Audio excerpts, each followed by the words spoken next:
नमस्कार, NockingNews.com में आपका स्वागत है। मैं हूँ गिरिजेश वशिष्ठ। यूक्रेन में 160 दिन से ज़्यादा हो गए हैं वॉर को। नतीजा क्या निकल रहा है आपके सामने है, और इस वॉर से किसको क्या मिल रहा है इसको आज हम समझेंगे। इसका एनालिसिस करेंगे, जानने की कोशिश करेंगे कि इसमें जीत कौन रहा है, इसमें हार कौन रहा है, नुकसान किसको हो रहा है, फ़ायदा किसको हो रहा है। आज हम समझने की कोशिश करेंगे कि मोटा मोटा नुकसान हुआ या रूस को फ़ायदा हुआ, अमेरिका और यूरोप को नुकसान हुआ या फ़ायदा हुआ, यूक्रेन को क्या मिला ये तो बताने की ज़रूरत ही नहीं है। चैनल को सब्सक्राइब कर लीजिए। अगर आप हमारे चैनल को सपोर्ट करना चाहते हैं तो हमारा UPI ID डिस्क्रिप्शन में, उसके ज़रिए भुगतान कर सकते हैं।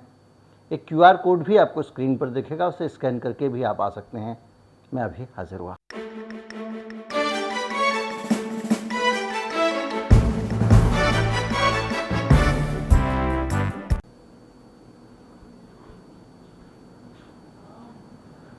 अब हम समझना शुरू करते हैं कि जब से ये युद्ध शुरू हुआ तो सिलसिला हुआ कहाँ से शुरू। इतिहास के सबसे ज़्यादा सैंक्शन रूस पे लगाए गए, और ये था कि इससे छटपटा के रूस मर जाएगा। और अमेरिका लेकिन अंदर से जानता था कि इससे कुछ नहीं होगा, क्योंकि रूस आसानी से अगर पराजित हो जाता तो अमेरिका को कुछ नहीं मिलने वाला था। भलाई और सुख इसी में था कि ये लड़ाई लंबी से लंबी खिंचे, खूब गोला बारूद एक दूसरे पर चलें। इस सैंक्शन के कारण अमेरिका को दूसरा खेल करने का मौका मिला, और वो खेल ये था कि धीरे धीरे इस सैंक्शन की चपेट में खुद अमेरिका के सपोर्टर आ गए, और वो जो उसके दोस्त हैं, अमेरिका किसी का दोस्त नहीं है, लेकिन वो जो उसके दोस्त हैं वो सब धीरे धीरे अलग अलग तरह से कमज़ोर होते चले गए, और उनको अमेरिका की ज़रूरत ज़्यादा पड़ने लगी। तेल का मामला देख लीजिए। रूस ने अपना तेल देना बंद कर दिया तो दुनिया में तेल महंगा हो गया, लोगों को महंगा तेल खरीदना पड़ा। अमेरिका ने वादा तो किया था यूरोप को तेल देंगे, लेकिन उतना तेल दिया नहीं। दूसरी तरफ से जो अमेरिका नहीं दे सकता था वो थी गैस। नॉर्ड स्ट्रीम जो पाइपलाइन है, कुछ लोग उसको पता नहीं क्यों नॉर्ड स्ट्रीम 1 लिखते हैं, जब 2 बनी ही नहीं है तो उसको 1 क्यों बोलना। तो वो जो नॉर्ड स्ट्रीम पाइपलाइन है उसके ज़रिए अब रूस ने, आपने कल मैंने बताया था कि कह दिया कि अब गैस नहीं मिलेगी। हर तरह की महंगाई, हर तरह की दिक्कत, 10-5 वीडियो बन जाएंगे इस पर। वो यूरोप पहले से झेल रहा है, और उसमें कोड़ में खाजिए कि अभी गैस बंद हो गई है। जर्मनी का छटपटाना तय है, बाकी यूरोपियन देशों का छटपटाना तय है, लेकिन अमेरिका को इससे कोई फ़र्क नहीं पड़ता है। अमेरिका की नज़र कहीं और है, और वो कुछ और देख रहा है तस्वीर इसमें। उसको इससे कोई फ़र्क नहीं पड़ता कि यूरोप के लोग परेशान हैं, दुखी हैं, नौकरियां जा रही हैं, इकोनॉमी ठप हो गई है, महंगाई आसमान पर, उसको कोई फ़र्क नहीं पड़ता। अपने यहाँ महंगाई को कम करने के लिए ब्याज बढ़ा दिया, और बाकी दुनिया की नज़र में डॉलर का दाम और बढ़ गया, और बाकी देश और प्रेशर में आ गए इंपोर्ट्स के मामले में। दुनिया को आपको बताने की ज़रूरत नहीं है, पहले ही अमेरिका ग्लोबलाइज कर चुका है, एक दूसरे पर निर्भर, यानी कोई भी संपूर्ण नहीं है, और जो भी बाहर से लेगा वो डॉलर से लेगा, और अमेरिका ने इससे सारा राजपाट जमा लिया। ये तो बात हुई आर्थिक पक्ष की। अब आते हैं वॉर वाले हिस्से पे, सामरिक पक्ष में। हालत यह है कि कल मैंने आपको बताया था कि यूरोपियन देशों के पास में हथियारों का सारा भंडार खत्म हो गया है, यानी वो अपने हथियार यूरोप को दे चुके हैं, और आज की तारीख में अगर ज़रूरत पड़ जाए तो उनके पास अपने लिए भी पर्याप्त हथियार नहीं हैं। लेकिन रूस लगातार लड़ रहा है। अमेरिका अपने हथियारों की दनादन सप्लाई कर रहा है, और इतनी सप्लाई कर रहा है कि उसने अब जो है वो अपने यहाँ से ताइवान का फ्रंट भी खोल दिया है कि वहाँ पे भी और हथियार जाएंगे। ये उसके लिए उसकी दुकानदारी बढ़ने का एक तरीका है। वहाँ ताइवान में उसने तनाव पैदा किया और वहाँ हथियार भेजने शुरू कर दिए।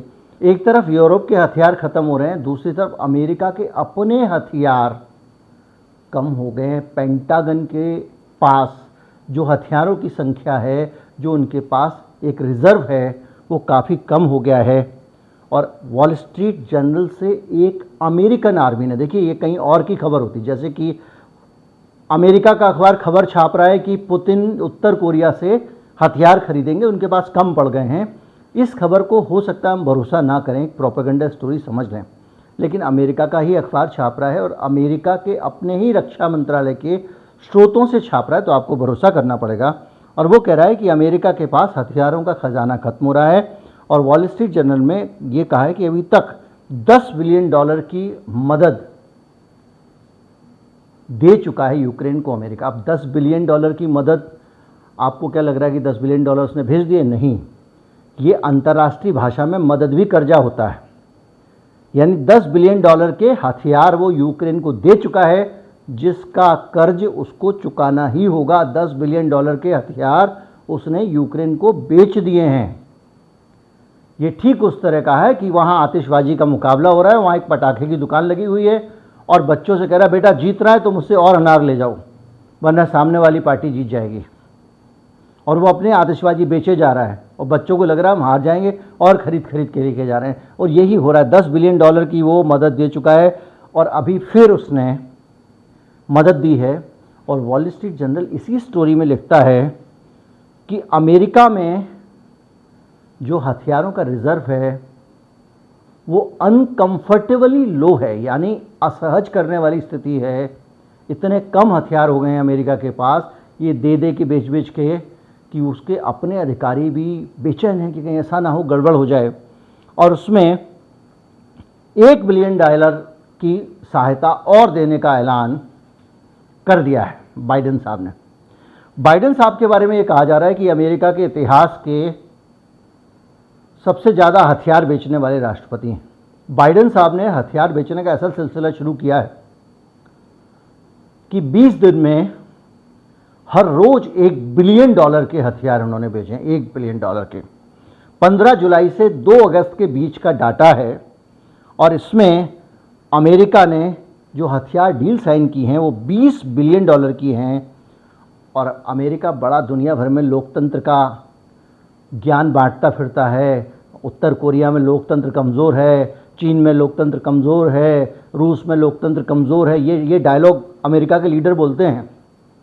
और ये जो डील की हैं 20, इसमें से 1/3 उन देशों के साथ डील की है अमेरिका ने जिन देशों में ऑटोक्रेसी है, जहां लोकतंत्र नहीं है, एक तरह का राजतंत्र है। और जिन देशों को ये हथियार बेचे गए हैं, नॉन डेमोक्रेटिक देशों को, उनके नाम भी बता देता हूँ। सऊदी अरेबिया, UAE, इसके अलावा यमन और इस तरह के लोगों जिन इन देशों के ऊपर ये रिपोर्ट कहती है कि 4 लाख अपने ही नागरिकों का कत्ल कर देने का आरोप है, जिन देशों को अमेरिका हथियार बेच रहा है। वैसे अमेरिका डेमोक्रेसी की बात ज़रूर करता है। तालिबान को, एक डेमोक्रेटिक व्यवस्था को भंग करके तालिबान के हाथ में अफगानिस्तान देकर गया है। इससे पहले दुनिया भर की जगहों पे आतंकवाद को सपोर्ट करने का उसके ऊपर आरोप लगता रहा है। आप सोचिए, इजिप्ट, यूनाइटेड अरब अमीरात, इन सब देशों को हथियार देने का के पीछे अमेरिका जो अपनी एक पॉलिसी कहता है, जिसमें वो कहता है कि ये डेमोक्रेटिक देश नहीं है और हम केवल डेमोक्रेसीज़ को सपोर्ट करते हैं, तो भैया इनको 1/3 हथियार, जो मैंने आपको बताया कि रोज़ एक $20 बिलियन की जो इन्होंने डील की है, उसमें 1/3 डील तो इन देशों के साथ की है। अमेरिका की जो आम लॉबी है वो अपने कारोबार को चलाए रखने के लिए कुछ भी कर सकती है। और ये एक हार्टंग है, वो लिखता है और वो ये कह रहा है कि मिलियंस इन एनुअल कैंपेन, साल में मिलियंस खर्च करते हैं, मिलियंस डॉलर खर्च करते हैं। वो 700 पेड लॉबिस्ट हैं जिन पे खर्चा करती है आर्म इंडस्ट्री। और लॉबिस्ट का काम क्या होता है? दलाली। भारत में लॉबिस्ट जो है वो कानूनी तौर पे मान्यता नहीं मिली हुई है। अमेरिका में मान्यता मिली हुई है कि आप जाइए, इसकी इससे सेटिंग करा दीजिए, इस मंत्री की इससे सेटिंग करा दीजिए, ये करा दीजिए, वो करा दीजिए, ये काम करते हैं। 700 लोग, आप सोचिए अमेरिका में भारत के संसद के इतने सदस्य नहीं हैं, वो इसी काम में लगे रहते हैं वहाँ पे, जो हथियार लॉबी के लिए काम करते हैं और पेड लॉबिस्ट हैं। और इसके अलावा मिलियंस का कंट्रीब्यूशन वो अलग अलग तरह का दुनिया में जो थिंक टैंक्स हैं उनके ऊपर करते हैं। और ये थिंक टैंक क्या करते हैं, ये राय बनाते हैं हथियार के पक्ष में, युद्ध के पक्ष में, और किस तरह से हथियार को और युद्ध को बढ़ावा जाए इस पे ध्यान देते हैं। अब आप सोचिए कि जो मैंने आपको आंकड़ा बताया कि ये वाकई क्या हो रहा है, 2 लोगों के बीच में झगड़ा करा के लट्ठे बेचे जा रहे हैं, और ये थोड़ा बहुत नहीं। अभी अभी वहाँ का मसला यूक्रेन का निपटा नहीं है, आप सोचिए पूरे यूरोप के हथियार खाली करा दिए भाई ने, अपना अभी हथियारों का वजन पूरा हल्का कर लिया है, परेशान हो रहे हैं वहाँ के अपने आर्मी वाले कि भैया हमको ज़रूरत पड़ जाएगी तो क्या करेंगे, अनकम्फर्टेबली लो। और ताइवान में जाके एक नया पंगा ले लिया गया है, एक गया, उसका दूसरा गया, तीसरा गया। तुम्हारा ऑफिशियल स्टैंड है कि ताइवान जो है वो वन चाइना पॉलिसी वाले हो, ताइवान चीन का हिस्सा ये मानते हो, और ताइवान को हथियार भी बेच रहे हो। और अभी फिर ताइवान को हथियार रवाना किए, वो तो उसके पास कम पड़ गए इसलिए उससे ऑर्डर ले लिया, उसको भेज नहीं पाया। अब आप सोचिए कितना पैसा, 900 बिलियन का तो मैंने अभी आपको हिसाब बता दिया। इन हाल के दिनों में अगर आप साल 2 साल का डाटा निकालें, एक तो ये डाटा भी आसानी से मिलता नहीं है, 1-2 जगह पे अब जैसे सिपरी की रिपोर्ट आई थी, मैंने आपको बताया था, या कुछ एक की रिपोर्ट आती है। तो अब आप सोच लीजिए कि क्या चल क्या रहा है और चले जा रहा है। कल के दिन पाकिस्तान और हमारे बीच में हो जाएगा, फिर हमको बेचेगा, चीन के हमारे बीच में हो जाएगा, हमको बेचेगा। खैर जो भी है, एक निचोड़ ये निकलता है कि रूस और पश्चिम की लड़ाई में खजाने किसके खाली हुए, पश्चिम के हुए, नाटो देशों के हुए, यूरोप के हुए। परेशानी में कौन है प्रतिबंधों के कारण, नाटो देश हैं, यूरोप है। दुनिया भूखी मर जाती अगर यूक्रेन का गेहूं रूस ने नहीं छोड़ा होता, जिस रूस को आप विलेन बना रहे हैं। भूखे मरने की नौबत थी। भारत जैसे देशों पे आप दबाव डाल रहे थे, भेजिए, आप अपना नहीं दे रहे थे। और अब गैस के कारण पूरा जर्मनी तड़प रहा है। दूसरी तरफ एक बड़ा संकट हो गया है कि लोगों की इकोनॉमी गड़बड़ा रही है। श्रीलंका तो डूब ही गया, अगर यूक्रेन युद्ध नहीं होता तो श्रीलंका संभल जाता। बांग्लादेश कितनी तेजी से भागती हुई इकोनॉमी थी, घुटने के बल गिर गई। उनकी प्रधानमंत्री भारत आई हुई हैं। उधर हाल देख लीजिए नेपाल का, और ऐसे 20 के करीब देश हैं जिनकी ऐसी ही अर्थव्यवस्था नाजुक हालत में चल रही है, सारे विकासशील देश। एक तरफ तो युद्ध का ही नतीजा हुआ है, दूसरी तरफ जिस रूस का बिगाड़ने चले थे उसने, उसका रूबल की कंडीशन देख लीजिए, दबा के पैसे वो अपना एनर्जी से कमा रहा है, उसका खूब तेल बिक रहा है। उसके तेल पर प्रतिबंध नहीं लगा सकते क्योंकि सारे आपके यूरोप वाले पार्टनर ही उसका तेल खरीद रहे हैं। नहीं खरीदेंगे तो इतना तेल कहाँ से लाओगे। सऊदी अरेबिया से कह रहे हो तेल कम कर ले, तेल का दाम, उसने मना कर दिया। तो आप सोचिए कि ये जो पूरी सिचुएशन है इसमें जीत कौन रहा है, इसमें पुतिन जीत रहा है भाई। वो हर तरफ से जीत रहा है, उसके हथियार कायम हैं, आपके पूरी दुनिया के हथियार खत्म हो गए, यूक्रेन तो बर्बादी हो गया है। एक तरफ पुतिन जीत रहा है और दूसरी तरफ अमेरिका जीत रहा है जिसके हथियार बिक रहे हैं, और इन दोनों के चक्कर में पूरी दुनिया तबाह है। इसीलिए जब ये युद्ध शुरू हुआ था मैंने आपको कहा था कि युद्ध जो है वो किसी भी हाल में नहीं होना चाहिए। युद्ध एक अच्छी अवस्था नहीं है, युद्ध मानवता के लिए खतरा है। और मैंने ये कहा था कि मेरा देश भी जब युद्ध में कूदा होगा मैं युद्ध विरोधी प्रदर्शन करूंगा, मैं ठीक उन लोगों की तरह रहूंगा जैसा कि पुतिन के सरकार में रहते हुए रूस के अंदर लोग सड़कों पर बैनर लेकर आए और उन्होंने युद्ध का विरोध किया। यूक्रेन में लोगों ने युद्ध का विरोध किया, जर्मनी में लोगों ने युद्ध का विरोध किया, और मैं उन लोगों के साथ हूं क्योंकि युद्ध से किसी को कुछ नहीं मिलता, सिर्फ लड़ाने वालों को मिलता है। सरकारों में जो हथियारों के कमीशन खोर बैठे हुए हैं उनको मिलता है, आम आदमी की ज़िंदगी नरक हो जाती है, करोड़ों लोग गरीब हो जाते हैं, भुखमरी फैल जाती है, अर्थव्यवस्था लड़खड़ा जाती है। हम हर तरफ देख रहे हैं। उम्मीद करता हूँ वीडियो आपको अच्छा लगा होगा और इस वीडियो से एक अच्छा संदेश गया होगा।